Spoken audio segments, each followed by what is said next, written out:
Hey everyone, welcome back to the Dare to Raid. And a couple days ago, put the post out there asking for some questions. As the good community that you guys are, you filled the inbox, and we've got a lot to talk about. So, without further ado, let's just get right into it. And the first question: any early reactions to the new offensive line coach, Eric Mateos? I feel like I know a lot about his coaching style and what his approach is to the run game in particular, because as I was researching Jeff Grimes and his wide zone offense, a lot of what I read and what I watched was Eric Mateos talking about their run game. So the most important thing I think we can take from Eric Mateos joining the staff, and really the only thing I care about, is he speaks the same language as Jeff Grimes. They are going to see eye to eye when it comes to development, when it comes to usage, and just everything fits in well between the two of them. As I've said, that's nothing against AJ Blazek. I think he's a great offensive line coach. He's already landed on his feet. Pretty nice little setup going down to Orlando with Central Florida. But at the end of the day, fit can be as important as anything. And Mateos fits. It's really going to be interesting to see how he approaches recruiting. Obviously, you can see his roots are going to be in Texas, are going to be in the South, areas that we have traditionally not been able to pull offensive linemen. But to run a system like this, that you need athletic offensive linemen as much as you need big bruisers, those are going to be some areas that we're going to have to go after. In particularly, I think the transfer portal coming up here to add some veteran depth to a talented but young offensive line. So, in what little we've seen, and he's talked to the media, and the Badger Football has put out the conversation between him and Grimes on YouTube instead of me just rehashing what they said. Seems like a personable guy. Seems like a type of guy who's going to work hard to get the most out of his players, all the good buzzwords you got there. But the most important thing is he is a perfect scheme fit for what Jeff Grimes wants. And he's the type of coach who I think is going to get a lot of good out of his players. He's going to work them hard, but it's going to be pushing us in the right direction, and it needs to be. Heck, this is a kind of swing for the fences kind of thing, because he definitely had some other options to go other places. So the fact that we got him was not about the Jeff Grimes home cooking discount. It was UW probably ponied up some pretty good money to get him. So I'm going to be cautiously optimistic, and I look forward to seeing what he does with this young offensive line. All right, next question. Is the running back room dynamic enough that with a healthy and decent offensive line in 2026, someone could get back to rushing for 1,000 yards? As I am recording this on Festivus evening, December 23rd, Dylan Jones just entered the portal. And to be honest, I expected him to enter the portal because get the rise of Gideon Atuka, and I don't think he's going to settle. He wasn't going to settle into the second back role. I think Darian Dupree is going to be the change of pace. But regardless, is the room dynamic enough with a decent offensive line and they stay healthy when someone rush for 1,000 yards? Sure. I think it's possible. To get 1,000 yards, there needs to be a volume of carries. a volume of carries that meets a minimum standard. So if we're gonna rush for 4 yards a carry, then you need a back who's going to get 250 carries. If you are, you keep doing the math that way. If it's going to be a situation where it's going to be a 2 or a 3 back setup, if the quarterback is getting rushing yards, having the individual person being a 1,000-yard rusher is the least of my worries.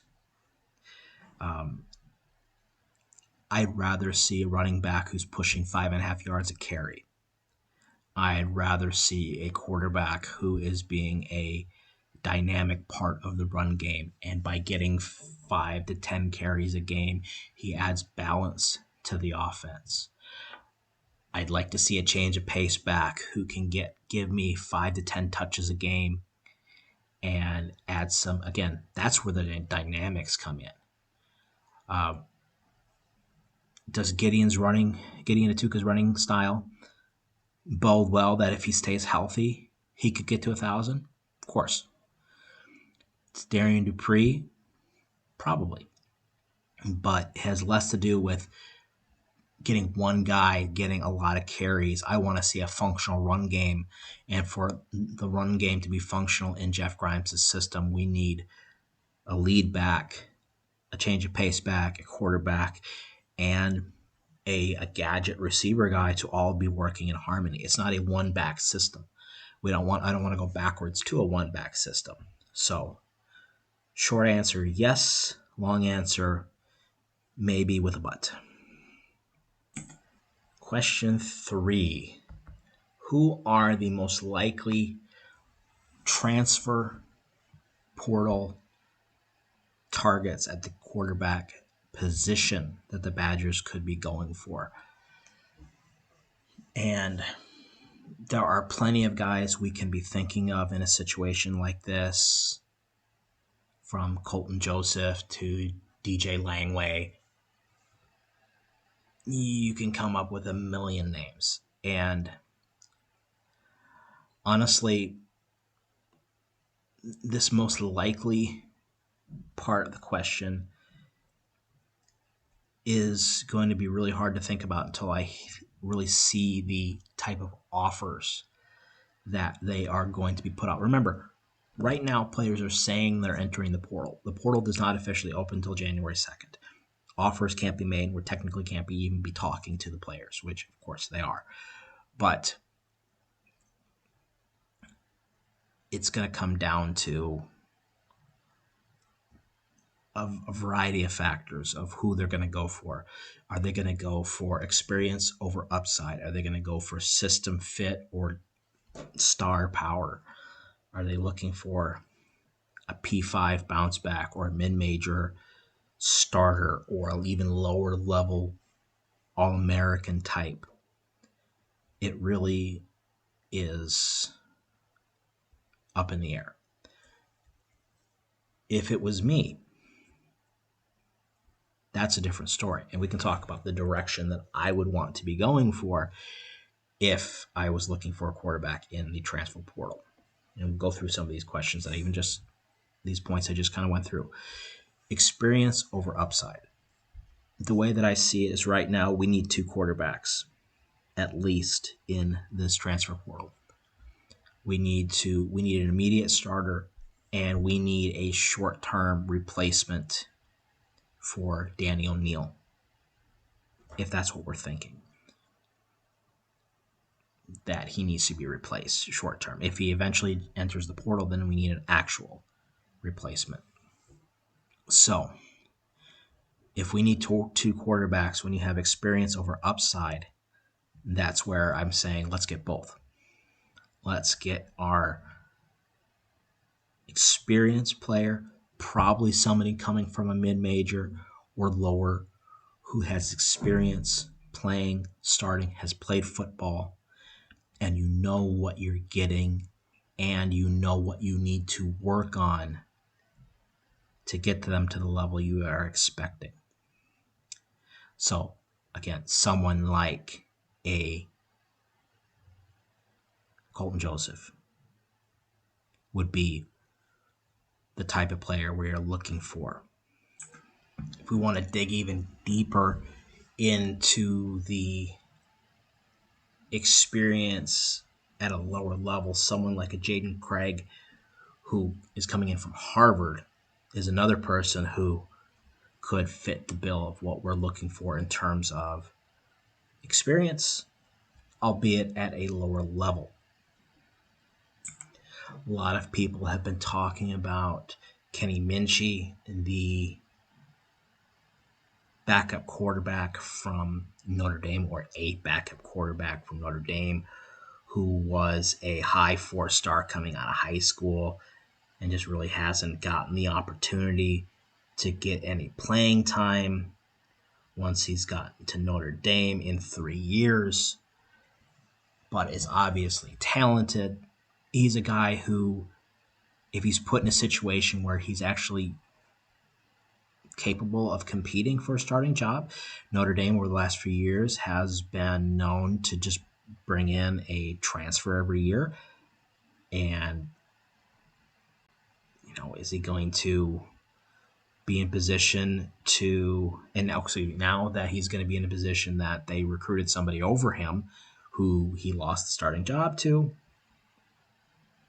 it's a perfect chance for him to move on.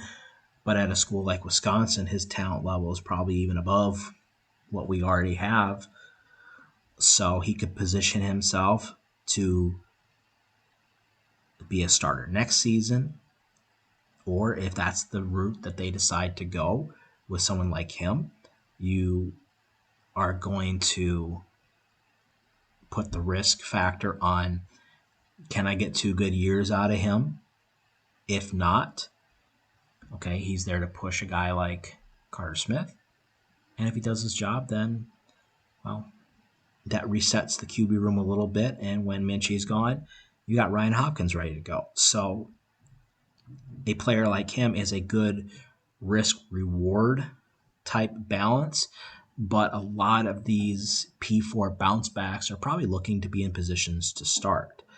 So that's the risk you take. You're not going to be able to bring in the lower level experience guy and the P4 bounce back.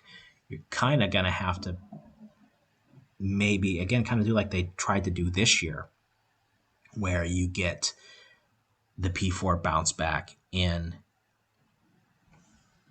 Billy Edwards, and then you get a lower level, younger starter type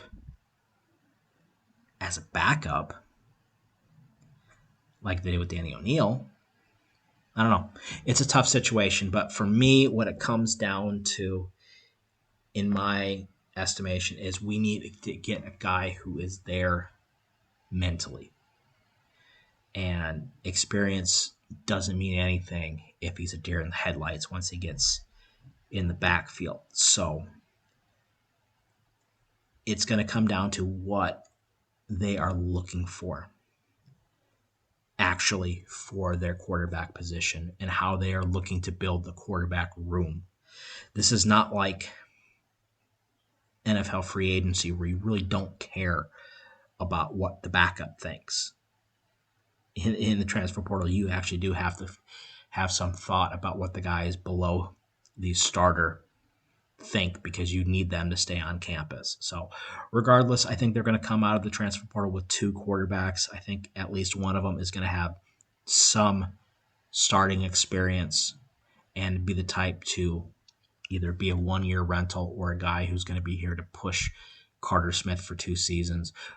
And then they're going to bring in someone who's coming in who is a development guy, a person with skill who can be a backup, who could use 2 years, a year to get some experience and maybe get in position to start, or be a cheaper alternative to a bounce back who has,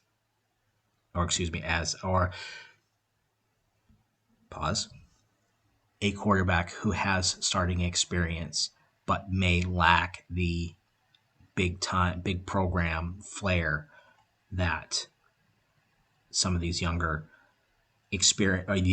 talented but inexperienced players coming from power programs lack. Question number 4, and I like this one. It's going to take me some time to get through this. Did Wisconsin make any real progress towards establishing an offensive identity in 2025, or are they still stuck between the air raid and the traditional Wisconsin offense? As per usual, these last couple of years, I hate the identity word. The identity should not be plays, it should be a philosophy. And you can achieve the same goals of the old school Wisconsin offense and take a different approach. I think they tried to do that this year. They talked about them running old school power football. They really didn't do that very much. They ran some power plays, but what they were trying to do was establish a ball control offense. They were trying to establish a offense that would kind of bang at the wall a couple times and hopefully it creates a crack that you can burst through. That's what at least the run game was focused on this year. And from a philosophical standpoint, that is very close to the old school Wisconsin offense. But the difference that I think they had this year is because, unlike some of those old school Wisconsin offenses, they didn't have the mythical All-American, all-world back. They had to try to find different ways to get the defense to react in a way that we can actually gain some yards. And they tried. I have not been a fan this season of how Coach Grimes sequenced plays. I like the philosophy behind using different ways to run the same plays, but there was times where I think they got too cute, where they had the right idea going for a screen pass in a situation, but ended up having so many moving parts that one little thing goes wrong and the entire thing blows up. There's less safety in a play like that. I would rather have them trying than just banging against a wall like we used to do back in the day. And when it didn't work, we would just do it again. It's kind of funny. You watch Jonathan Taylor right now in the NFL and how his game is really suffering. The fact that they don't have a passing game. And the last few Colts games really reminds me of any time the Badgers played a team like Ohio State, Notre Dame, or whatever, Penn State, these last few years before the current administration. Anyways, but did 2025 show a commitment to balance? I think they tried to get the eyes off of the running back at times. When they made the mistakes at the quarterback position and keeping Hunter Simmons in there longer than he needed to be, that didn't help anything. And it just reminded me of a worse version of what we used to do in the past. At times there was great sequencing, but again, they picked the wrong time to get cute.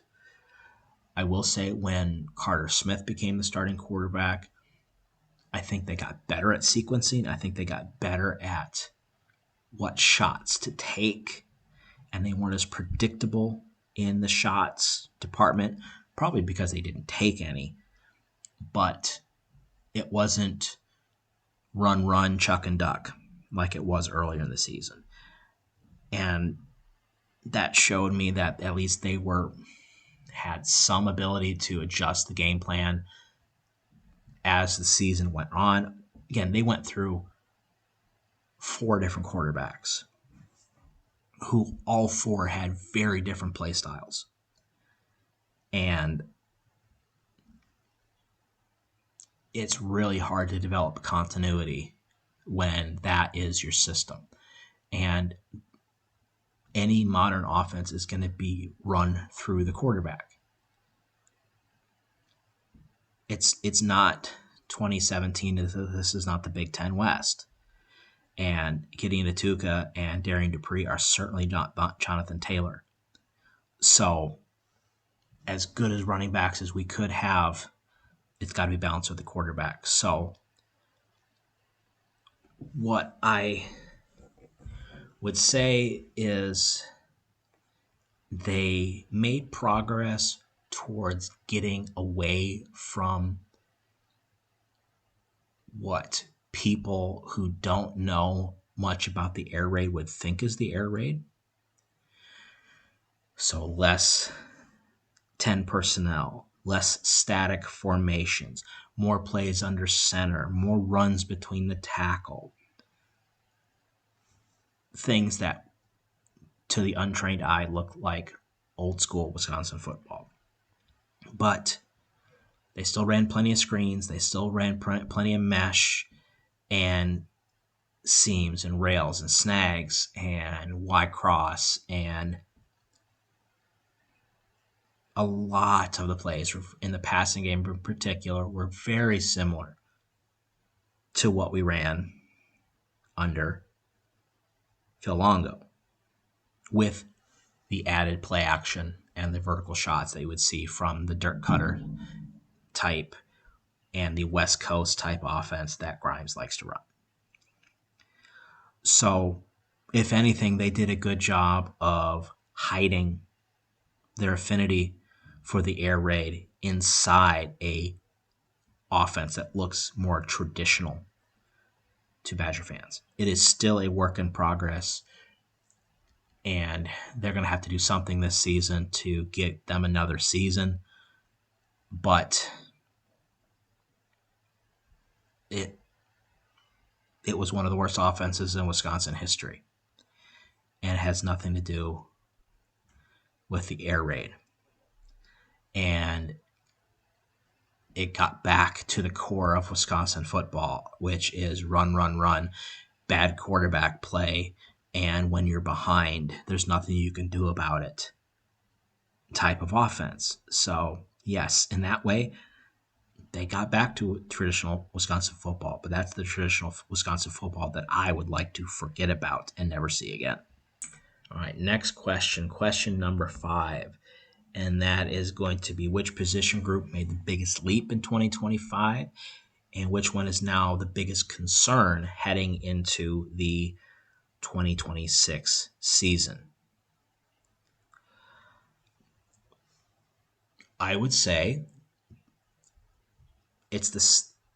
both of these are the same answer. The position group that made the biggest leap in 2025, I think, is the offensive line, because we had a bunch of young guys playing way earlier than they needed to, and they did okay. Because they had to. They were thrown off the deep edge, and they had to take a step forward, and they did. It wasn't a very big step, but it could have been a lot worse. Now I could cheat and just say, oh, the inside linebackers, and I don't think they made a leap. I think they did what we expected them to do. We just weren't expecting them to do it this year. I think we all assumed that Posa and Catalano, in a perfect situation, would be starters this year in 2026. And Taka Curtis and Christian Allegro would have held the ground at inside linebacker. But a combination of injuries and poor play, the young guys showed the ability that we always knew that they had, and they performed as advertised. So for me, that's not a leap. That is what we were expecting. I liked what I saw out of Colin Coverly and Emerson Mandel playing out of position. I think those two are going to be great guards on either side going into the season. I think Ryan Corey, for some snaps, notwithstanding, did fine. And then when you add Kevin Haywood in there, that is a solid 4 out of 5 group right there. A lot of young guys who can get the other spot. But as much as I'm happy with some of the progression that the offensive line made, obviously going into 2026, now they have their welcome to football year. Now they got to take a step forward. I think the first couple of years here, we're getting through the backlog of offensive linemen who just didn't cut it for the most part in what we've been trying to do offensively. Give them credit. They did what they could, but they did not athletically fit what we were looking for in guys like Riley Mahlman and etc. They got better, but now going into 2026, we lose, while maybe we don't lose talent in some of those guys, we lose experience. And the most experienced offensive linemen that we're going to have in this system this year are going to be redshirt sophomores. Unless, obviously, we get a portal guy or two, which I'm expecting them to do so.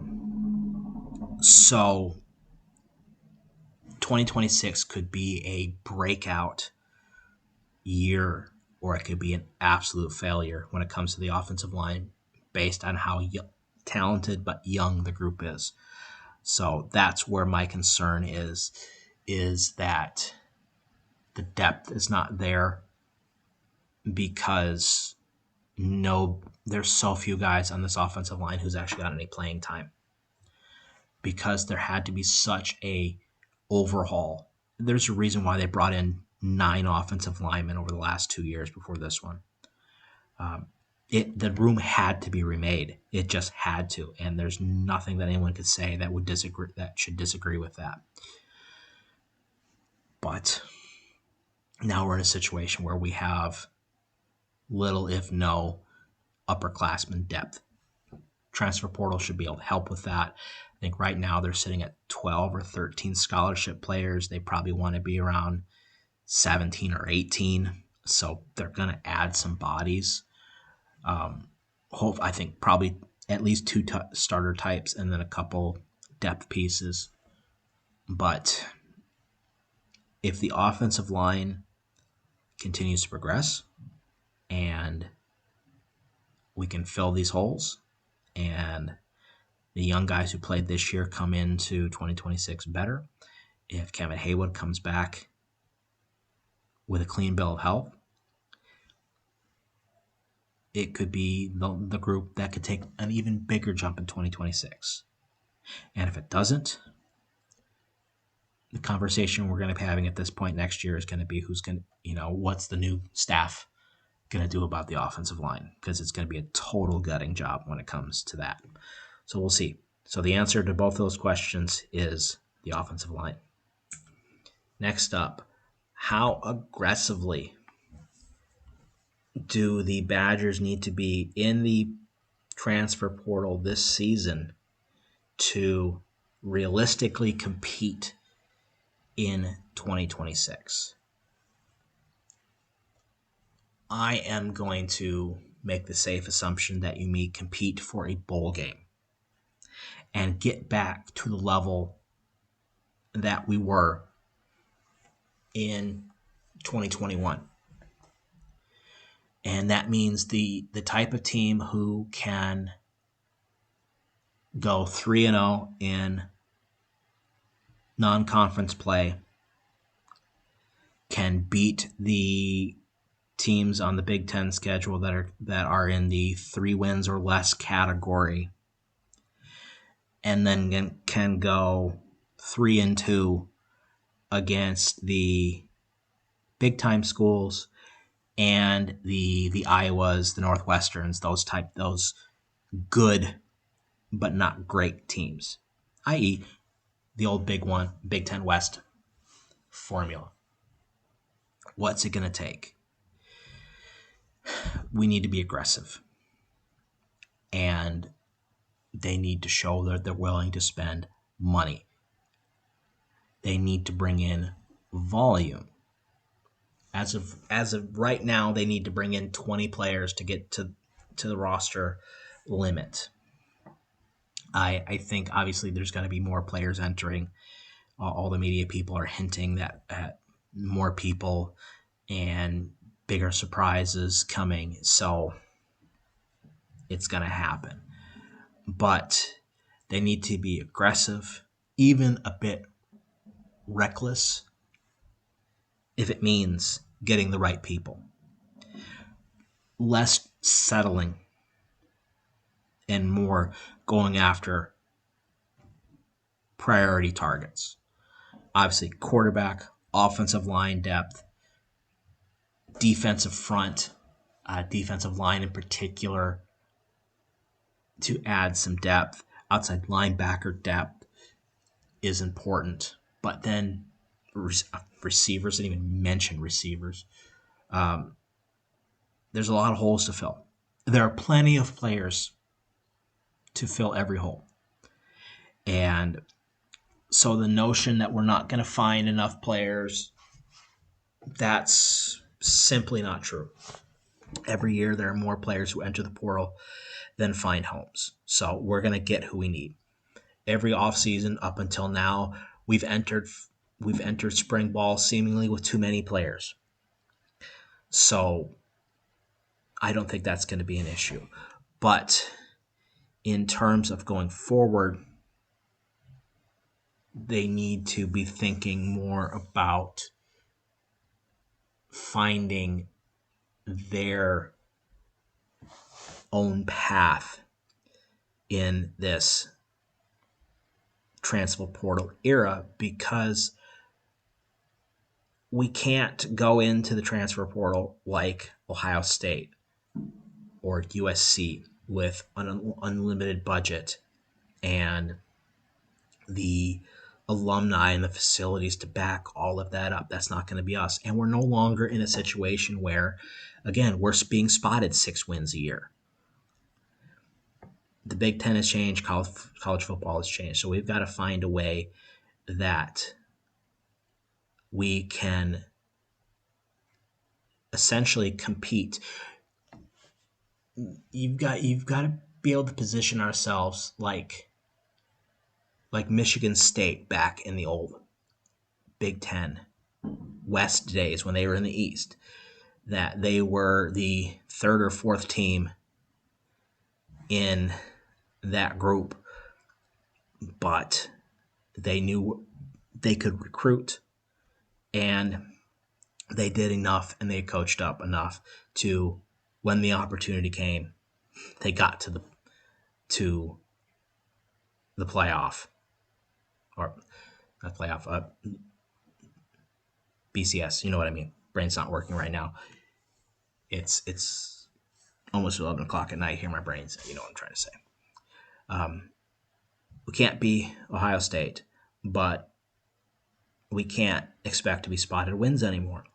So we've got to find a new way to be aggressive, and that's going to be actually spending money and not being afraid to try to win a battle and not just give up because Ohio State wants somebody we want, or Penn State wants somebody we want, or whatever.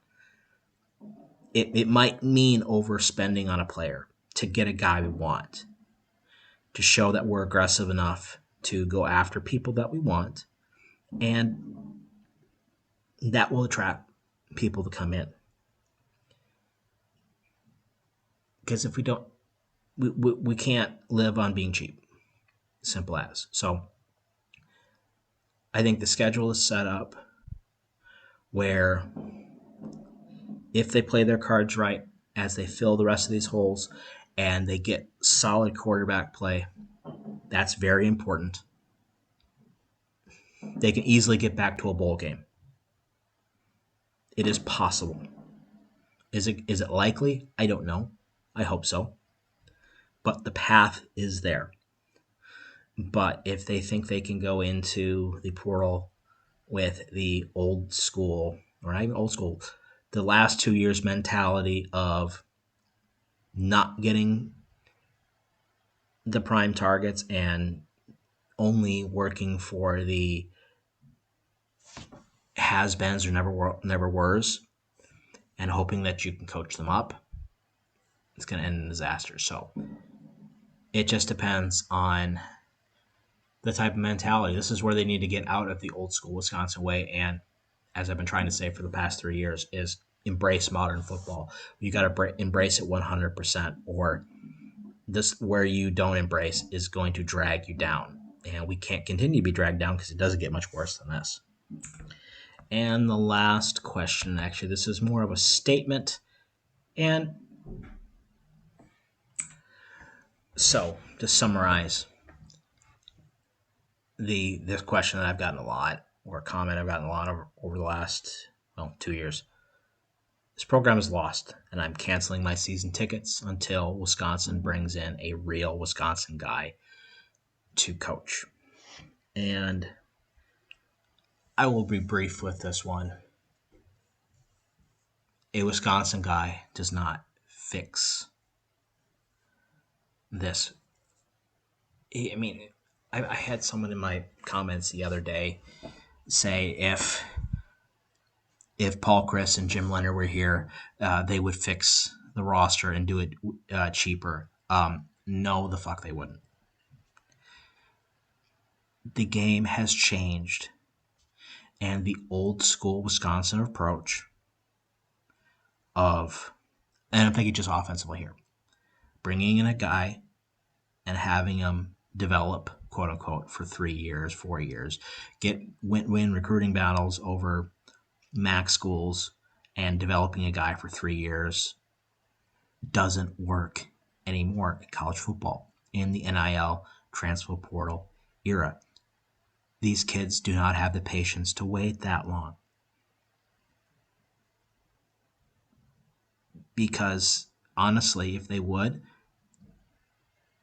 go to the MAC school and play for 2 or 3 years and actually get on the football field and earn money and then transfer to a bigger school and get that shot that they would have gotten at Wisconsin. But instead of waiting on a bench for 3 years, they actually got to get on the football field and increase their value. So, like it or lump it, the old school Wisconsin approach to development does not work anymore in modern college football.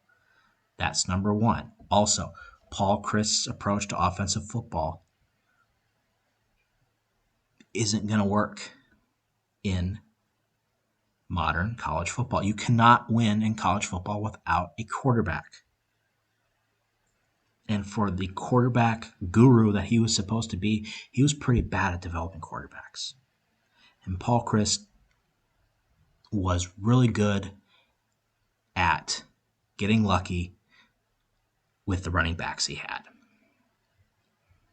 Again, Jonathan Taylor was not even supposed to be the starter his freshman year. He played because of injury, and all of a sudden he got in. And luckily he did. But you get what I mean. His approach to offensive football just would not work. And again, because I think we kind of saw it this year when our quarterbacks were at their worst, the offense was at their worst. When our running backs could perform, it still sometimes wasn't good enough. So I don't believe that. Also, and no offense to Jim Leonhard, Jim Leonhard's worst games at Wisconsin were against the teams that we seem to be playing a lot more these days, the speed-based teams, the power programs, those type of schools, and more importantly, the teams whose defenses gave Paul Chryst the most problems. And I don't think Jim Leonhard could bail out Paul Chryst today. I firmly believe if Paul Chryst and Jim Leonhard were the coaches this year, the record would be similar. An extra win, maybe.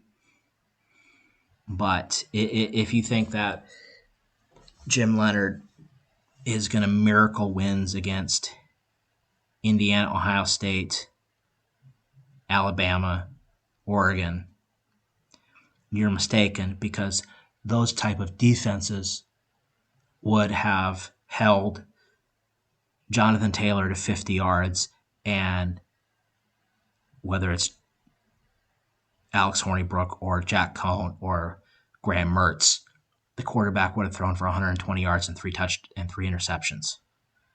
So that type of Wisconsin guy isn't going to help things. And if you think the idea of doing things or players coming to Wisconsin because it's Wisconsin, that crap don't fly anymore, because kids grow up watching every team, and kids are more about their favorite player than they are their favorite team. And also, players today know their value. And I'm not saying that the way that we played before undervalued the players, but cheaping out on the players, it wouldn't work anymore. So I think for someone to say the program is lost and I'm canceling my season tickets because I don't like the way things are going, you're perfectly allowed to have those thoughts. However, I think the type of people who make statements like that are also blind to the state of college football and the direction the program was going before Fickell got here, and the challenges that are shaping and reshaping the program every year going forward. Jim Leonhard isn't fixing that problem. It is a top to bottom rethinking of the way that the football program is built. It is the only way that is going to change. And in this day and era where it seems like the Power Four are drifting farther and farther apart from what we traditionally think of as college football, if it keeps going that way and Wisconsin doesn't act more like the Blue Bloods, then they might as well join the G5. Because the old school Wisconsin mentality is a G5 mentality. It's not going to win playoff games. It used to be able to get you into the Big Ten championship game. Not anymore. If the current system of taking the two top Big Ten teams go to the championship game and not the East and the West, Wisconsin would have never went to any of those Big Ten championship games, and we know that. So I don't think the program is losing anybody with these people who speak in such absolutes. So that's just the way it is. I also like to think that if Barry Alvarez type took over the program in 2026, it would look a lot less like Barry Alvarez back in the 90s and more like Curt Cignetti today. You can have the same mentality, but you can have a totally different approach and achieve what needs to be achieved. So it is what it is. All right. So at the end of the day, when you kind of look over everything that we talked about, it all comes down to perspective. and how you choose to see this offseason, how you choose to see the state of the program, and that perception can blind you to what actually is going on. I fully admit I'm part of that too. I try to see it from an X's and O's and a players on the field kind of perspective, and that probably puts me in bad situations, gets me in trouble, because as a football coach, doesn't matter what level you're at, you're always trying to find solutions to problems, and you can always find a solution with what you got. And I can, but I'm just a fan when it comes to the end of the day. And that's just how it's going to be. All right, so I think we're going to call it there. That is 45 minutes worth of a Q&A. I think we went through a lot. Obviously, things are going to be changing a lot over the next few days, and going into once the portal gets going, things are really going to get crazy. I just want it to be done with. I want to get back to the X's and O's. I want to get back on the football field, because at the end of the day, that's what really matters. That's what I really care about. But we're here stoking the algorithm. Hopefully we answered some of your questions. Hopefully got the information looking for. And hopefully it's bringing some more questions to mind that we can ask next time we do one of these Q&As. So as always, thank you for listening to this, or for watching this, however you consume this. And we'll see you next time.